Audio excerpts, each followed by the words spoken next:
everybody, and happy Monday. Welcome to this edition of the Racing Insiders podcast. I am your host from Crate Insider, Kate Dillon, and I'm here today with Steve Hendren from Hendren Racing Engines. And we have a special guest today of Matt Henderson, race car driver, and good friend of ours. And we're glad to have him here. So, Matt, why don't you introduce yourself and tell people a little bit about you?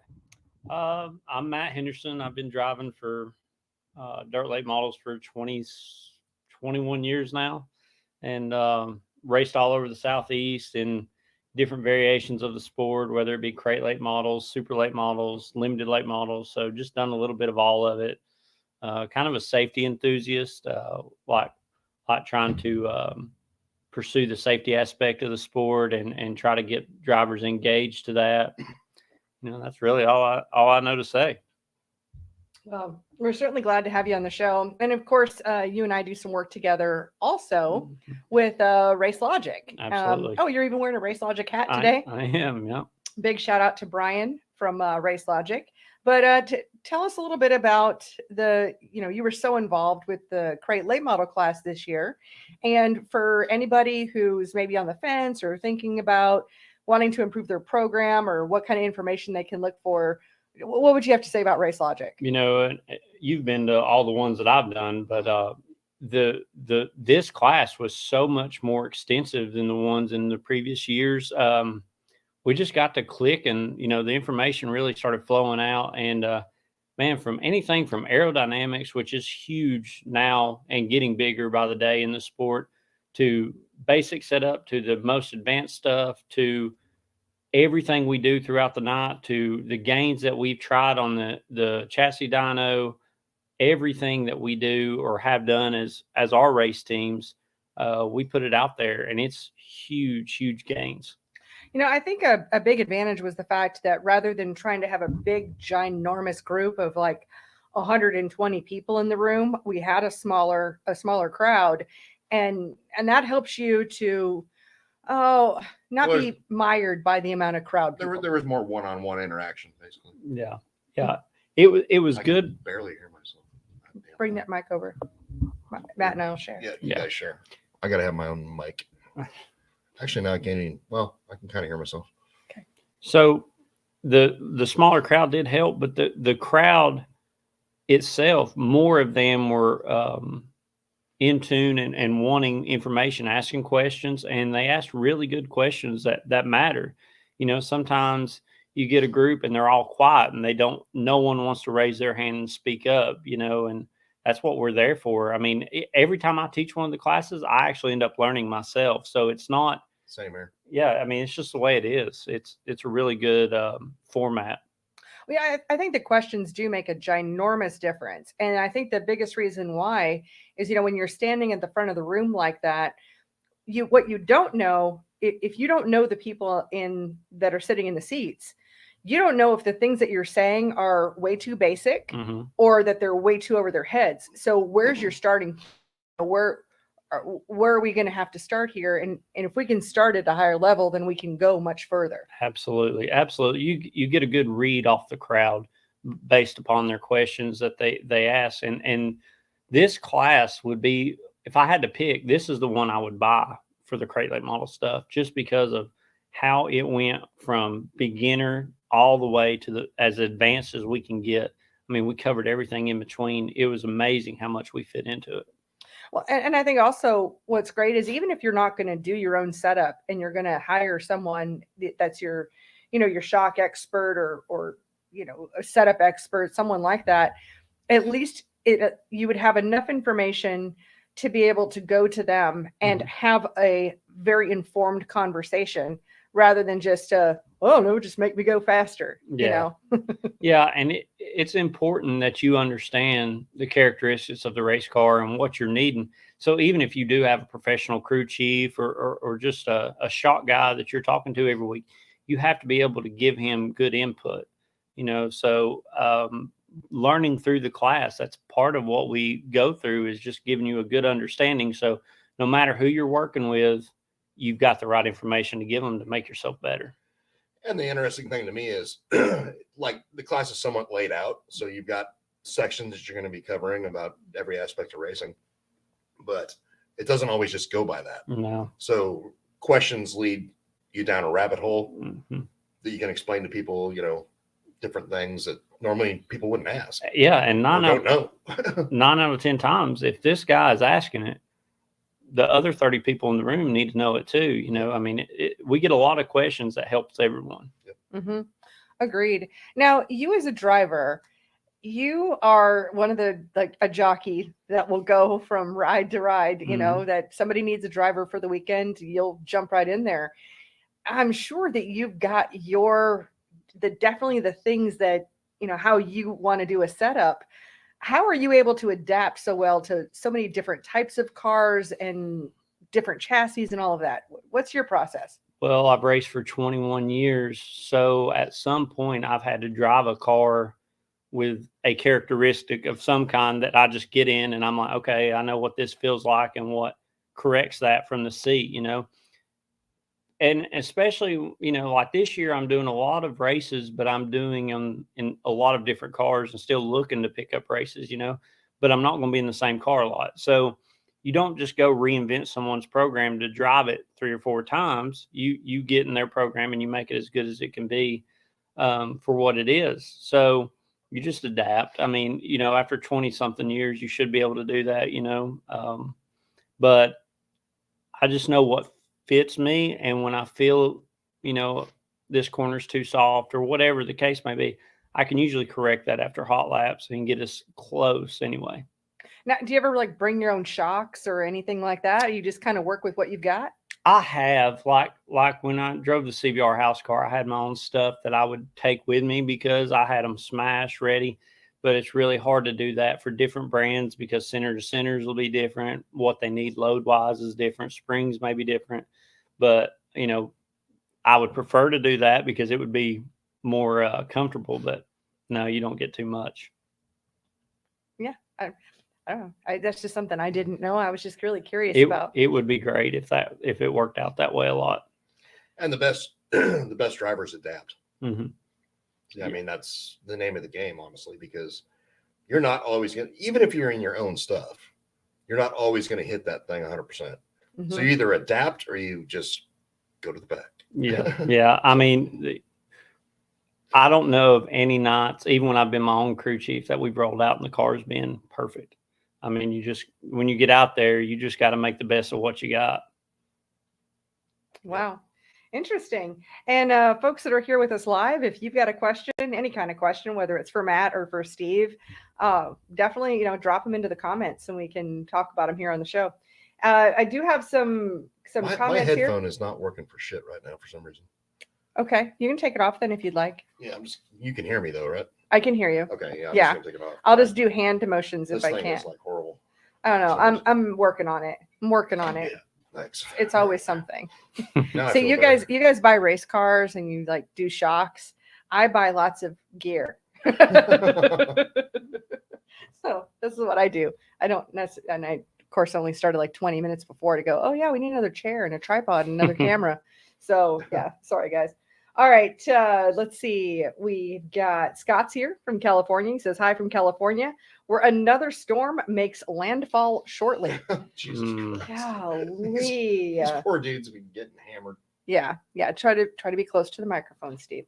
Sorry, all right. Cameron's here. He says, hey, what's up, team? Cameron Goldsworthy, you helped us out last year talking about the tires. And he says, oh, and tires. And he's got little grinny faces for sure. And he says, great to see you there. Super Matt. You're not just be here. Not just Matt, you're super Matt. All right, we got Hayden here and from YouTube. He says, hey, do you guys recommend a 16 AN or a 20 AN outlet fitting for your radiator hose? Double pass radiator, small block Chevy, built motor, street stock is the application. Either or, honestly. I've got customers running both. And the crate application, but I honestly haven't seen a dime's worth of difference. On our own personal stuff, we run -20 because I go by the old Howard Stewart philosophy that flow is what you need rather than restriction. So the faster you're actually moving the water through the system, on a double pass, I'm getting at. So you have to increase flow. So the more flow you have, the better off you actually are. Yeah, and with a bigger hose, you would. Yeah, because the thing is, restriction means the water's in the engine longer, and then it's hotter when it gets in the radiator, so on and so forth. I don't know. There's several different theories on this, but I just kind of go by the Howard Stewart theory. I agree with that theory, except guys will put a 20 on and then put a restrictor under it. And Exactly. it's like, it's defeating the purpose. at that point, it doesn't matter. Although we did learn, I don't know if it was at both Race Logics, but at one of them, Ben Baker from AFCO was talking about putting a restrictor at the bottom. And what's interesting about that is because then the radiator, the water is spending more time in the radiator, Mhm. getting cooler. And I mean, it was a little bit of an aha, I would have to say. But I mean, honestly, either or. Yeah.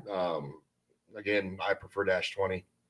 I got customers running dash 16 and they're running just as cool as we are. So, and I sell about half and half as far as that goes. But what surprises me is those dash 16 versus the dash 20 fittings for that upper radiator hose.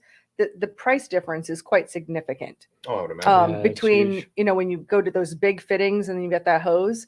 So, I mean, a setup for a dash 20 is far more expensive than it is for a dash 16. I would think so. Yeah. And but it just surprised me. I would expect a little bit, but it's substantial. Yeah. All right. So Mike is here. He says, Steve, is Ultra your favorite beer? It's not my favorite beer. I drink Ultra because I'm a fat bastard. And I like beer. So try to not be a fatter bastard. No, so my favorite beer is Stella Artois. So that is my ultimate favorite beer. I've got several. I've got a top 10. Yeah, trust me. But no, the Ultra is just it's my go-to. I mean, it's like water beer. So, I can drink a bunch of it and not get too much fatter. There you go. Great. Now, there was a question that came in. I'm not sure where it came in from. Tori dropped it in here. Oh, it actually came in from, I'm not sure. Anyway, any dyno testing with conversions to 1.6 ratio rockers, quarter-ish mile paved ovals mostly is our track. Yes. And roller rockers are not allowed either. Any thoughts or advice? And this is from Doug. Yeah, I mean, the testing we've done on asphalt applications has been on crate engines, obviously. So generally on a 604 crate engine, if you can go to 1.6s, it's worth about 10 horsepower. Oh, nice. Nice. The cheated ones that say 1.5 that are 1.6, they're pretty significant. Yeah. So even on dirt. So that's like one of the first things a tech man should have. Have that deal, put it in a little fixture. Yeah, that's pretty major. Exactly. All right. And Charles is asking, how's Alex's race car coming along? They got it back Saturday. Oh. So yeah. So it didn't need a clip. Oh, good. But they put a clip on it just because the repair would have been extensive on that right front corner. As far as could it have been repaired? Yes. Would it have been kind of a hacky repair? Yes. So they said, screw it, clip the whole damn thing. Cutting into the bins, just cut it where it's straight and make it easier. Yeah. So it probably took longer to repair the wall than it did the car. That's true. I feel so bad. They just painted those walls too. Just painted. But they put a front clip on it, and So when I left the shop tonight, they were up there starting to put shit back together. Awesome. Great. And I felt so bad for him when that shit happened because it's one of the things that's out of your control. I mean, you lose a tire. Yeah. and there's just nothing you can do. And he's not one to tear shit up either. No. So when you do tear stuff up and you're not one which I am one, I will tear this shit up. But for him, I know that just tore his stomach up. Oh, and I mean, I was standing on the back straightaway, and this was going into turn 1. And I heard him screaming in the car, no, when he finally came to a stop. Yeah, because I've been there. He knew how bad it was. I've been there. So yeah, you want to cry because you work on the stuff constantly. You got guys that help you. All of you are working on this, and then you just even if it's not your fault, the tire blows. You're like, Could I have not got it down? Could I have not got it away from the wall? Exactly. Tore my whole race car up. Yep. So, I mean, that stays with, it'll be with him. The next race he wins, he will still think back to that moment. absolutely. Could I have got that car out of the wall? And it's one thing too, if you stuff one in the fence and you're a turd, but like you stuff one in the fence and you're turning literally the fastest times in a late model that's ever been turned this particular track. Yeah. And not even like a super late model. I'm talking like a 525. Yeah. And you're sick. Faster than super late models. That's what I'm getting Then at. you're just Way disgusted. Faster. Exactly. Mm-hmm.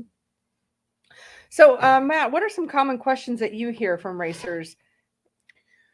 The most common thing I hear is, you know, how do you know when to adjust, you know, the race car, and sometimes how do you know the racetrack's coming to you? And for a guy that travels to different tracks and sees a lot of different scenarios, you know, if you race there a lot, you can kind of know the characteristics and when it's coming to you.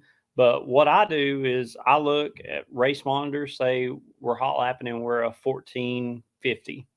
And the racetrack, we go to qualify, and I watch, like, say, street stocks. They're a 1450. And when they go out and qualify or run their heat races, the fastest one that I was watching is now a 1480. That tells me the racetrack's slowing down. It's slowed down 0.3, so I need to be adding to my race car, you know. So that's what I look at to see what adjustment, and what adjustment you're going to make varies on the car. It's hard to give advice on that. You just have to kind of decide what the car is doing and what it needs, you know. But that's really the most common question I get. Yeah, I mean, back in the day it was stopwatch. Mm-hmm. So now we got race monitor and my race pass and stuff like that. So now you can actually. Used to have people standing at the fence with four stopwatches on a clipboard, and they'd be writing down just as fast as they could write. But yeah, if you're running the same track every week, you kind of know what it's going to do. Yeah. When you're traveling, that's a thing. Yeah.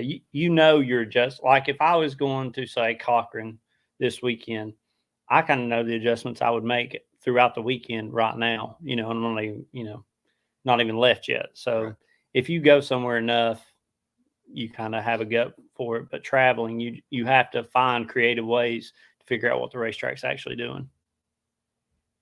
That's good advice. Yeah, really good advice. Blind squirrel finds a nut every now and then, you know. Yeah, I've won once or twice. Yeah, quite a few times, obviously. So, Steve, what questions do you have for Matt? I'm going to put you on the spot. What do I have for Matt? Yeah. Give me a minute. We'll think about it. We'll come back to it. Okay. We'll circle back, because it's got to be a unique question. It can't be something that's like just generic. Okay.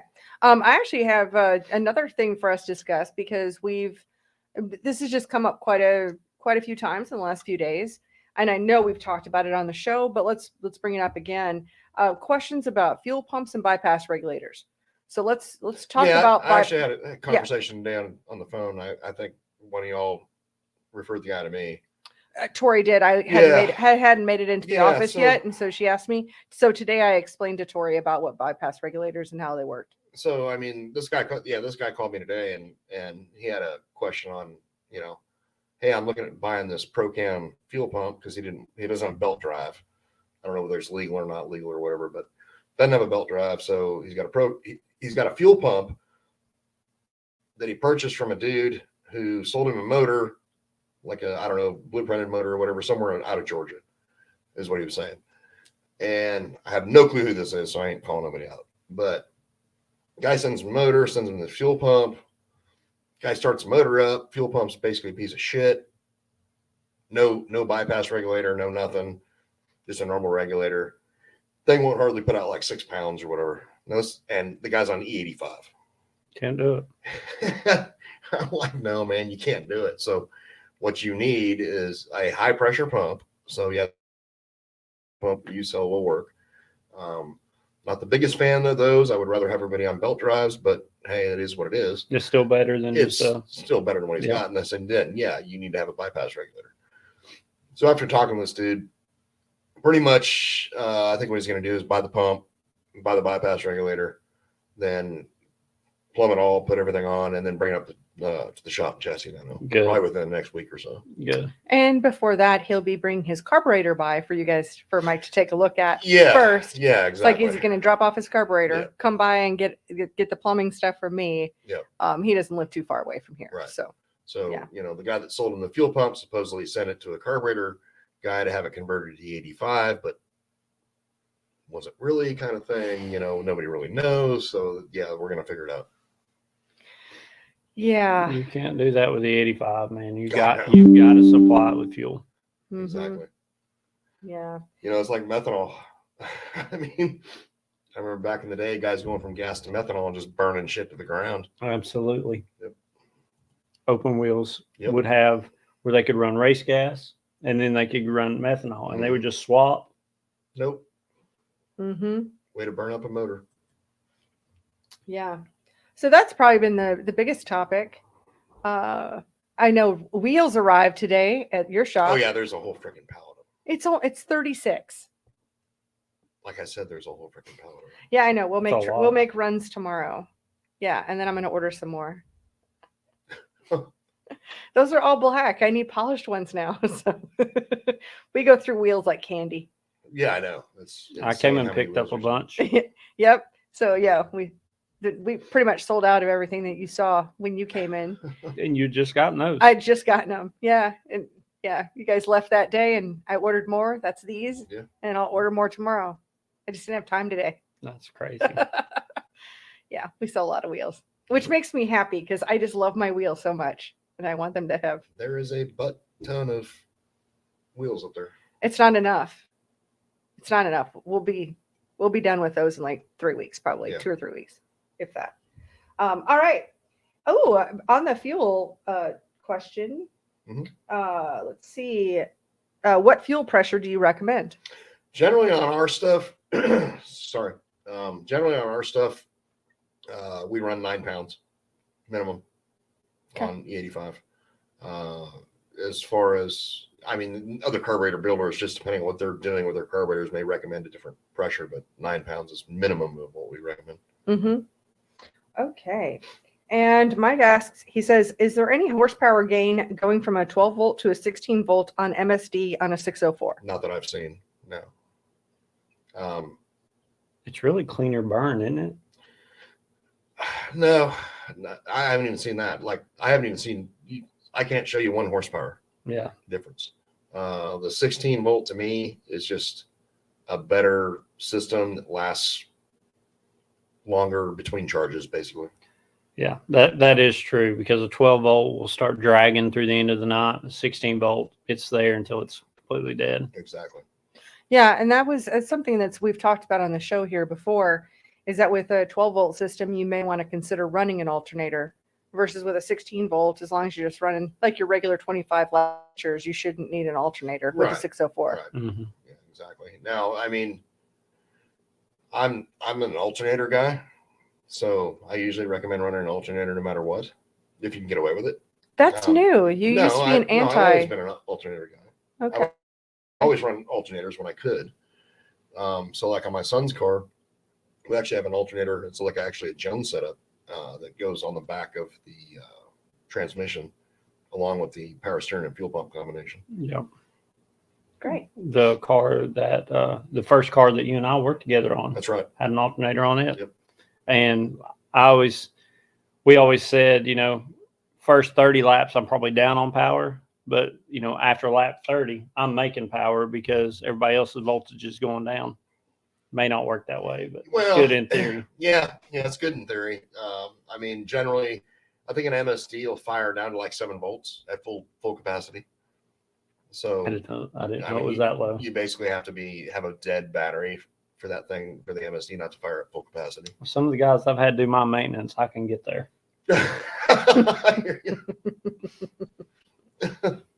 All right. Cameron's got a comment. He says, Matt, congratulations on your 2nd basketball championship with your boy. Yeah. 2 in a row. 2 in a row. Yep. Wow. How old's your son now? 10.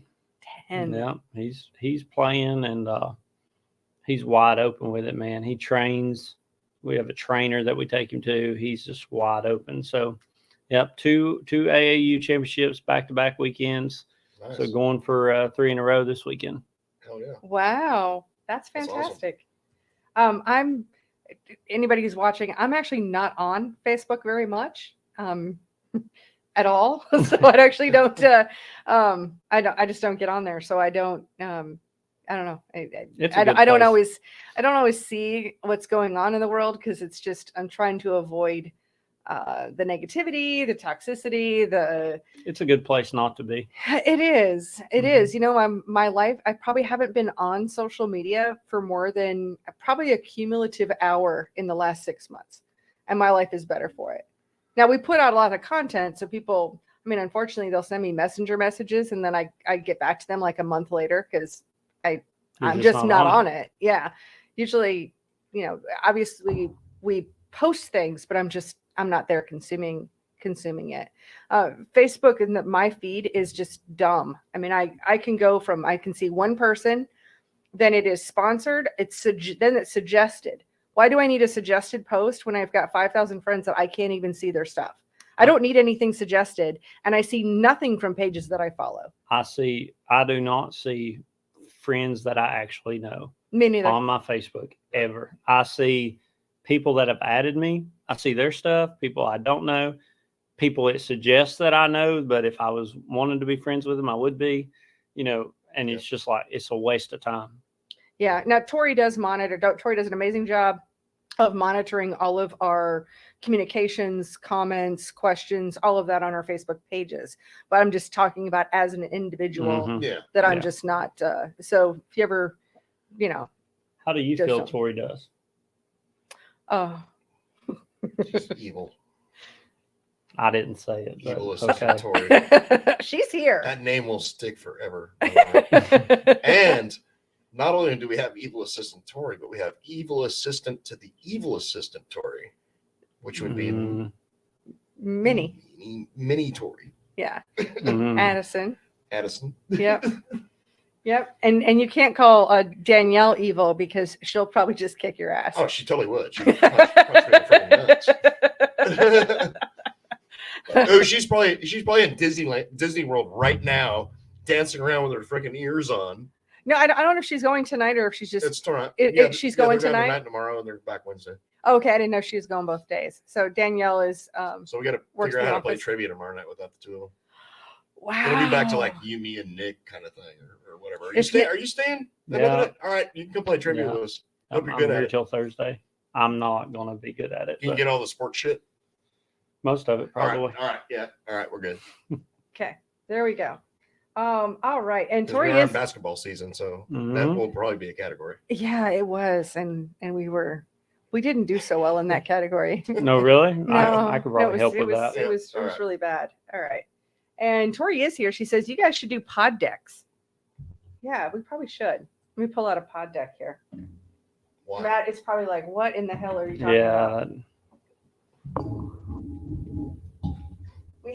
We have these card decks, and so this one's like, what the heck? And we have episode deck that's usually lame, and would you rather? Ooh. So these can be fun. Just find a couple good ones to ask Matt, Steve. Oh, I get to choose what? Yeah, we're not gonna be random. We're gonna 2 or 3 or what? I don't know. Yeah. So, here we go. I got one. Are we doing? We're like grilling him as well. We are. We are. I know we should be. This is how we're honoring our guests. No, I appreciate it. Yes. Otherwise, this is something Steve and I have done before, like the whole "would you rather," and he would get lame ones, or he would get ones that were just like super easy, and then I'd have like gross ones, like ugh, it was disgusting. All right, Matt, do you have a favorite number? And is there any particular reason why you like that number? Yeah, number 17. Obviously, it's adorned my race cars for 20-something years. But I was a Dale McDowell fan and wanted to be a miniature Dale McDowell. So I picked the number 17. It was always my favorite past that. You're kind of a taller Dale McDowell. Yeah. You know, I have become friends with him and honestly lean on him a lot when things get tough for me in racing. And he actually means a lot to my son now too. And my son had a basketball game for his school team where he lost. He was the reason they lost. And he was crying. And I called Dale and I'm like, will you tell him? Because it doesn't matter what Dad says. Yeah. Will you tell him that it's okay? Like, you have lost races, making a mistake, and you rebounded, and he's won it all, you know? Yeah. And so I picked a good hero to have at an early age. He's been Dale's top notch. Dale's a freaking cool dude. Had the pleasure of meeting him several times and talking to him and stuff. And he, like, I went to, I think a buddy of mine put on kind of like a chassis seminar kind of thing in Charlotte one time, or Concord. And Dale was like the keynote speaker on all that stuff. And one thing that always stuck with me, of course I got in for free because it was my buddy putting it on, but one thing that always stuck with me is what he said at the time. And now we're talking, this is back in 2004, 2005, something like that. And he says, if you're comfortable in a race car, you're slow. That's exactly right. That's exactly right. You know, and it's just like, I'm like, oh, yes. Maybe that's why I'm fucking slow. Yeah. If you feel like I'm just going to make solid laps here, you're slow. Yep. If you don't feel every time you get down into the corner, like, that's a little too much, you're not going fast enough. Yep. Exactly. So Dale's a cool ass dude, man. I went through his driving school my first year racing and just kind of glued myself to him ever since, but he's awesome. Yep. That's really neat. And I always love to hear the stories behind racers' numbers, why they choose the numbers they do. They're always, no one just looked at the clock and said, yeah, it's a number 2. So no. They've all got a reason. Mm-hmm. Yep. Yeah, that's fun. Now, here's another one that just kind of ran across in the deck, and I think it's a good one. So what nickname have you been called that you hate? So I can ask you both because I know Steve's got some, but I know announcers get creative and they start making up like some of these little taglines and you're just like, golly, I hate this one. So Roby Helm, which is in the Dirt Late Model Hall of Fame, great announcer, started calling me the Concrete Cowboy because I would get around the wall. You know, I'm always on the top and I would hit the wall and scrape it. So started calling me the Concrete Cowboy. I've never been a fan of that because I felt like it was poking fun of me tearing stuff up, but I don't really mind it. That's Rick Eshelman, another great one, always called me Mad Matt. And a lot of times it fits. So, but yeah, those are the two, probably the worst ones, but they're fun. Now, Steve, I know you've got some least favorites. Motorhead. Yeah. Motorhead Steve Hendren. Yeah, no. I've never been a fan of nicknames, honestly. Come on, I liked the one from California where you were Speedy Steve. Speedy Steve Hendren. I mean, that was like, that's so cute. That was back when I was like in my teens and Speedy. 20s. It reminds me of like Speedy Gonzalez. That's what I was thinking. If we get you in a sombrero. Yeah. Yeah. You know, I think Tori is good at editing stuff. If we could get, we could get you in a sombrero. Oh, trust me, she's got a picture of me that nobody needs to see. I may have seen it. You might have seen it. Oh, here's another one. So Matt, have you ever been electrocuted? Is electrocuted to death? If I have, I've had the piss knocked out of me. I was wiring lights up on the back, and they were of our enclosed trailer. They're 240, and it was plugged into shore power. Oh, shit. And I was on the ladder. It hit me and knocked me off the ladder. So, you know, you just mad as hell, like it's not your fault. You know, I go up there and I unplug it and I'm pissed off. And the owner comes by and starts the generator. So now I'm not on shore power, I'm on generator power, but I don't know the generator started. So I crawl right back up there and it knocks the shit out of me again. So yeah, I've had that. It's a totally random question in the pod decks, but it's just kind of fun. No, I got one for you. If humans came with a warning label, what would yours say?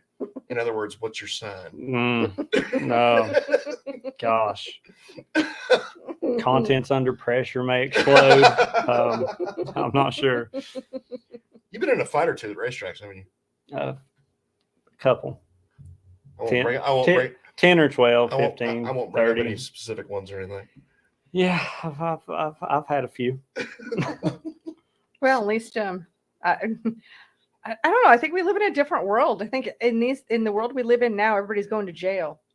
It shouldn't be that way.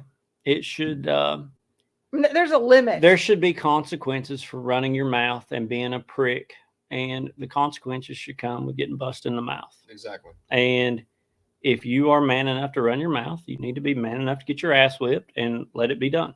Mm-hmm. But now everybody wants to get mommy and daddy to call the law, and used to everybody had a code of conduct because they didn't want their ass whooped. Now you don't have to worry about that because you would rather take an ass whooping than send somebody to jail. Right. It's just not right. No. Racing has changed a lot because of that. Respect. Yeah. It's just it's gone now. I know you don't watch cup races. I don't. But these entitled pricks are destroying cars. You'll run 300 laps. Let's say it's a 350 lap race. Run 300 laps. The last 50 laps, Kyle Busch and all these guys, they race for respect. Yeah. And then you get these idiots that every week destroy stuff. Mm-hmm. Yesterday was awful. I mean, they had, restarts 6 or 7 times to finish the race, green, white, checkers. Just couldn't get it done. Wow. Well, that's where you get out of the race car and you need your fucking ass kicked because it's pay the fine. What started NASCAR? What made NASCAR popular? Yeah. You know what? Cale Yarborough getting his fucking ass beat by Bobby Allison in Daytona. Yeah, that was it. Yeah, it was. Also, it helped that there was a blizzard, and that was like the only thing people could do was sit inside and watch a NASCAR race. I learned that at the NASCAR Hall of Fame. But that is true. But it was the fight. It was the fight that put them on the map. The fight put them on the damn map. But I'm gonna tell you, if some of the NASCAR races today was on then, they would have fell asleep anyway. Absolutely. Yeah. Or been outside playing in the snow. Yeah, I think the most interesting thing I've heard recently would be Bubba and Kyle Larson. Bubba Wallace. Yeah. Yeah. Oh, I don't know. Oh, Bubba wrecked Kyle Larson yesterday. Oh, shit. Oh, really? Yeah. I don't know if his brakes failed or if he failed to use them, but either way. He doesn't live for anybody. That's what he says. He didn't live for anybody. I saw that yesterday. Yeah. Destroyed his race car. Agreed. Yeah. Or at least the shit I've seen. Yeah. No. Yeah. Way more drama than that talent. That being said, how about JD getting a freaking ride at Bristol? I love it, man. Yeah, I'm excited. He deserves it. Yep. He's earned that. And the thing is, I think NASCAR people are going to be like, oh, it's an underdog. It's a dirt guy. And none of us feel that way. I feel like if the situation plays out, I think he's got to get a good draw. The format there, he's got to get a good draw. Just like if we go racing, it's got to work out. But if they let him stay around sniffing the front towards the end, he will put it on them. Yep. I'm so excited for him and for his success. And my dad was telling me, I saw my dad over the weekend, and that there was, I guess it's on Flow Racing, that there's a video about JD and Dirty Dollar Ranch or something. And I haven't seen it yet, but Dad said it's really, really good. I haven't gotten on there and watched it, and I meant to, but I may do that tonight. But so if you have Flow Racing, check it out. Mm-hmm. That's a recommendation from my dad, and for him to go out of his way to tell me about it, obviously he's got something. Yeah, he's got some real fond feelings for Jonathan, for sure. Well, I do too. Yeah, I mean, we all do. I mean, he put my name out there for everybody. Honestly. Oh yeah, he is almost wholeheartedly responsible for getting our name out there in the crate racing. I can't remember the company. Him and Barry Wright, honestly. I can't remember the company he was driving for at the time. Some electrical engineering or something. Oh yeah. You know who I'm talking about. Yeah. But he won Swainsboro. Him and Overton basically traded it out or whatever. No, him and Madden. Both of them were engines. And he did a lot to bring. I mean, that's how I knew of engine from back in the day. I mean, 2013 and 14, he won every big crate race there was, and we all got to watch. Yeah. Yeah. That year there was like a ton of 10,000 win races. Mm-hmm. When they really started popping up. And he won every single one. Well, that year I was leasing him and Barry engines. Right. So I was making a percentage if he'd win. Oh, yeah. You'd be better off if he didn't buy them. Well, what we were doing was he'd win a damn race. Somebody instantly want to buy the motor. And the motor get toward the ground, teched. Then somebody want to buy it. Hell, we turn around and sell it. I can tell you for a fact that dude won with an engine that made 425 of the rear tires. And I got to be closer or further away? No, I just don't want you to pound the table because it comes straight through the Oh, microphone. sorry. Yeah. You're like all. I'm all trying to hand motion you. At any Sorry. rate, he won with an engine that made 425 of the rear tires, which is like one of the best ones ever at that time. Mhm. And we're talking years ago now. And he won with one that was like 385. Yeah. Because he could do shit with a race car that no one else could do. We were at East Alabama for maybe the National 100. So crates run during the day, supers run at night, and he blows a tire, he goes to the back, he comes up, he charges the second, he gets smoked in the left front, shot off the back straightaway. I thought the car was destroyed. He waddles back in there with the tire shaking. It's a long enough caution that they're able to fix it. He comes from the back again and wins it. Yep. And I was like, that's the baddest dude in the land right there, Yep. you know? Yeah, that's exciting. And here's another question for you. What media do you consume regarding racing? That was me this time. So are there any particular like podcasts or shows, or I don't know if you watch YouTube much, or if you would listen to podcasts? Curious. Well, like I'm usually in the comments of this one, so I watch this one a lot. And there's one back home, the Layover podcast, that I listen to. And then it depends. Like if I'm going to a racetrack, I watch every race from that place, whether it's on Flow, YouTube. I find Facebook videos, even videos from people in the stands, just searching. So that kind of content I'm searching all the time. If I know I've got a race coming, like I'm running in September, I'm running a 20,000 to win at Cochran. I'm going to be watching that. I'm going to watch the one that I won, I'll have it on replay. So I catch just anything informative. I don't want to hear a bunch of people talking crap, Mm-hmm. and just a bunch of drama. But like this one where I hear tips and you guys are talking about tuning and stuff like that, I watch that kind of stuff, just trying to get better. One that I find interesting sometimes is Dirt Tracker Daily over on YouTube, and he has a daily show. He's a little more focused on sprint cars, but it's just kind of like this overview of happenings, kind of in the racing world, not NASCAR, but a little more in sprint cars. But I just, it's just kind of interesting. I know sprint cars have a new tire, for instance, and not that I needed to know that, but That's cool. I do know that. I've not seen that one. I'll check that one out. Yeah, you have to check that one out. And so I'm always looking for new things just to grow my awareness of what else is out there, for sure. I don't watch any of them. Yeah. I watch gun podcasts or listen to them. Getting your information though. Yeah. I'm just, All right, we got a couple more comments that's here. my hobby. It is. His hobby is guns, and my hobby is quilting. And so we both watch the content that Since is my with kid that. stole my driver's seat, I'm now into guns. Yes. So you making quilts and he's building guns. Yeah, yes. Exactly. Yes. And if he uses any of my quilts as targets, then I will be using my guns. And yeah. What about wrapping the guns with them? Yeah, you do that. That would work. See? Yeah. That's not bad. Yeah. You see, you can marry your hobbies together. There you go. There we go. Isn't that sweet? Be so kind. All right, Stuart's here from Australia. Good day, guys. Yep. How does Matt feel about coming down under and wheeling my 602 modified with the leaf coil over rear end? LOL. So is down under Australia? Yes. Where I've raced before. Tell me how to get there. Yeah. I'm all about it. So You would have a blast there, dude. I know. I'm telling you that to this day, that's one of the best points of my life was going down there and racing. One of the articles they wrote about me in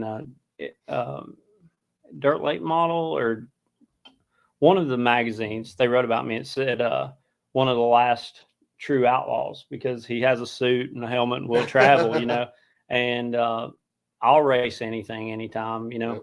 as long as I can tell that it's safe. I'm down. I'll race any day of the week. I think you'd have a blast over there. Yeah, Because the tracks there are just so much different. I would love to go. It's just like a totally different experience. I watched it on Flow, Yeah. you know, and they put on some racing. Oh, hell yeah. There's one, it's in New Zealand, but so not Yeah. Australia, but it's got a dog leg, a reverse dog leg in the back straightaway. Yeah. And I'm like, what the I don't hell? even know how I'd probably just smoke the fence every lap till the car probably broke. Oh, that's fun. And Charles is asking, when and where will Alex race next? I don't know yet. They literally got the car back Saturday. So they started working on it tonight. I'm gonna say probably 2 or 3 weeks we'll be back together, and then we'll determine from there what he's gonna do. Mm-hmm. Great. And I'm not sure whether right now we just got the 525. He's wanting a 602 because we can go down here to Harris and race for like $1,200, freaking 602. So 8 miles away. That's hard. which is where he was so fast the other night with the 525 and then wrecked the car, or not his fault, but wrecked the car because the tire blew. Yeah. But yeah, It's hard to travel away from that. it's hard to travel away from that. Yeah. Yeah. So I don't know yet. But yeah, we'll keep you posted. Yeah. And back to kind of our earlier discussions here, Kurt is saying, because Facebook sucks. I on one hand, I have to say, I'm so grateful for Facebook helping me build Crate Insider from the beginning, but it has definitely gotten a lot more difficult. I have to say, as a consumer, I may not be on, I'm not on Facebook, Instagram. I don't like TikTok at all. I'm not really on Twitter. Where I'm at is YouTube. I spend hours and hours and hours a day on YouTube. Yep. And you know what? Forever, our YouTube subscribers have been right around 2,200 people. I just looked today, 2.89, so almost nice. 2,900 subscribers for Crate Insider. So if you're watching this and you think about it, head on over to our YouTube channel and subscribe to our channel. It helps us out a lot. Helps us get the word out. Step out and smoke. Y'all keep talking. Okay. Because now I can do that because I've got somebody else to fill the freaking spot. I don't have to keep one of my freaking jaws here. All right, and Tori is smiling and laughing here. I don't think that's a smile. I can't see that far, so yeah, that's not a smile. Is she? She's being evil. Oh, is she being? And she does says, I can answer that, evil assistant Tori. All right, Justin is here. He says, Steve. Oh, this is a Steve question. Okay, Steve. I know you don't like the Kevco evac deal, but I run an asphalt deal, so the dirt isn't as much of an issue. They say to run the tube behind the muffler. Does that include the anti-reversion muffler? So if you're putting in the Kevco system where you've got to drill a bung into your header, should you draw it into your anti-reversion muffler, or should you just put that bung in the header? I'd probably do it before. Probably do it before. Yeah, that's what I would have guessed as well. Yeah. I mean, you're the expert. Yeah, it really needs to go in the collector, I believe. He says it needs to go into the collector. So in case you couldn't hear that, I think you can, but I'm not sure. And also, how do the Schoenfield anti-reversion mufflers compare? So that is a total knockoff of ours. I don't know. Can you hear? Sort of. You sound like an echo. It's a total knockoff of the Hendren muffler. Yeah, but they work halfway decent. Okay. All right. No more questions for Steve until he comes back in. All right. Alan says, great show. Really like to hear from a driver's point. As a team owner, this is interesting. Like they say, the easiest thing to fix is the driver. That is true. The driver can make an adjustment and fix a lot of bad characteristics of the race car. Or you can change drivers. That'll fix or tear up a lot of stuff, Well, one thing I found interesting at Race Logic is we talked about making the most out of a practice session. And one of the tips there for making the most out of your practice session, I mean, there's a few things. Obviously, you want to, before you go, you want to have a plan of what you're going to test. But what I wanted to mention here is that, like Ben says, go out there and have the driver do 2 laps and 2 laps only, because anything after 2 laps, the driver will automatically compensate and it won't be able to tell you anything after those 2 laps. My crew chief always says, you have to watch him the first lap, because after that, he's already fixed it. I can make a tight race car look good, or I can make a loose race car look good, you know. So you just correct what the car needs in the seat. So you won't know, you know. A lot of times I make a tight race car look free, like I'm, you know, just scared of it, you know, but I'm really just keeping it straight because it'll shove, you know. And a loose race car, it's the same way. You'll really baby it, you know, so it doesn't get out from under you. So you really have to see when the driver doesn't know what to expect. That's when you know what the characteristics of the race car is. Good to know. And Mark says, on the other side of the not sending people to jail for a scuffle in the pits, there are some teams and out there that spout of physical threats on social media all the time. Also very bad for the sport. 100% agree. I agree. Yeah. You know, but usually the ones that want to talk about it on Facebook and stuff like that are not the ones you have to worry about. The guys that are quiet are the ones that'll just come up and handle it. You know, what I really have discovered with social media is that the more anonymous and the more like conversation is encouraged, you know, you have to kind of go out of your way to make a comment on a YouTube video. So we don't, you know, we get a few comments, but or when people are watching YouTube, they're not really in like, oh, I want to type things up mode. Whereas if you're on the phone with TikTok, with any of these others, but I have found the more anonymous you are as a user, the more toxic people will be. Yeah. At least on Facebook, people tend to be the person, you know, unless it's a fake profile, but you know, like, hey, this is the one where you're also sharing pictures of your kids, you know, going to 3rd grade. So you're kind of going to watch it a little bit sometimes. Yeah. I'll add to that. Don't piss off my brother. Just saying. Oh, I guarantee it. I would not want to. No, I wouldn't. No. My brother's a carbon copy of my dad. I'm pretty much a carbon copy of my mother. So I'll just run my mouth and be like, Mike, save me. I'm just now to where Michael speak when I walk in. Normally I would have to go, hey Mike, you know. I'm just now getting to where he will initiate that, you know, so I don't want him mad. No, I'm still working on that. All right, let's see. We got another one here. Bubba said he should be replaced for sucking so bad. That's what Darren said. He said that. Well, yeah.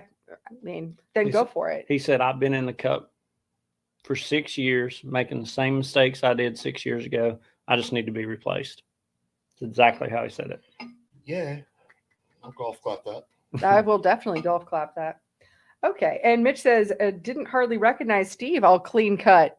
Oh, yeah, I know. He still has a beard, but he had most of his hair. Yeah. And all the hair's cut off. Temperature started warming up. Exactly. Time to get rid of it. Yeah. It paid off today, too. I bet. Because it was like humid as shit today for the first time all year. All right. And Chuck says, hey, strangers, good to see y'all. Cheers. And still FJB. 100%. Yep.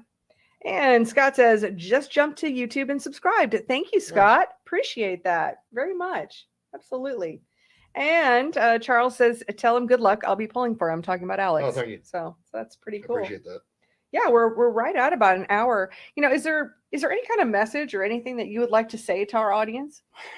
You know, coming to podcasts like this is a great way to, you know, just continue your search for knowledge. I mean, I know guys way better than me that are continuously looking for something, some kind of advantage. So the people that are on here, or if it's not on here, on something trying to find knowledge, are the guys that win every week.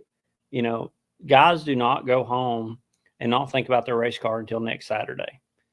That's not the ones that win. The real racers are constantly trying to learn and get better to win, you know. So, you know, I just keep coming back to this podcast, your favorite podcast, whatever they may be, because, you know, knowledge is winning. To your point, racing is like computer technology. It changes constantly. And there's constantly upgrades. There's constantly new information, newfound things coming out. I mean, just look at shock technology, for instance. Like, to me, that's one of the biggest advancements in our sport, dirt racing. In 2013, I set the track record and won at almost every East Tennessee track that there was with the limited late model class, which got out of control. But we we won a ton of races. If I had that car sitting there ready to go, same motor, which is the same rules they have now, and brought that car out, I would be 6-7 tenths off. Yep. You know, and that's 10 years. That seems like a long time, but it's really not. But how far we've come in those 10 years. Yep. And I always told Chip that if I could get back in that car, I would beat our new cars. And a friend of mine had one of those cars, pristine, just like it was back then. And I took it to a big race, a topless outlaw race. And I was like, I'm going to show y'all. And I qualified top 10. It's the hardest I ever drove for a top 10 finish. I worked my ass off to run 10th. Yep. And then I come out going, my God, these things were awful to drive, you know? So it's always changing. Mm-hmm. So I've always respected that about my dad. Like last year he went to a welding class with me. He's, master fabricator. And, like they had this chart and he's like, yeah, there's always something new to learn. He's like, I have a lot of this in my head, but to have this like on a chart is, it's always being open to new ideas and new information is vital. You gotta do it. Oh, you can't. Don't close yourself off to technology. I mean, it's, a lot of us get, not making fun of nobody, but it always cracks me up when I somebody's like, hey, I, need a price for an engine or whatever. And like, it's so-and-so at AOL.com. I'm like, oh my God. Yeah. Dude, Wow. It can be so much better, Speaking of another informational podcast, I haven't spent a lot of time watching it, but Bob Harris and Chad Wares.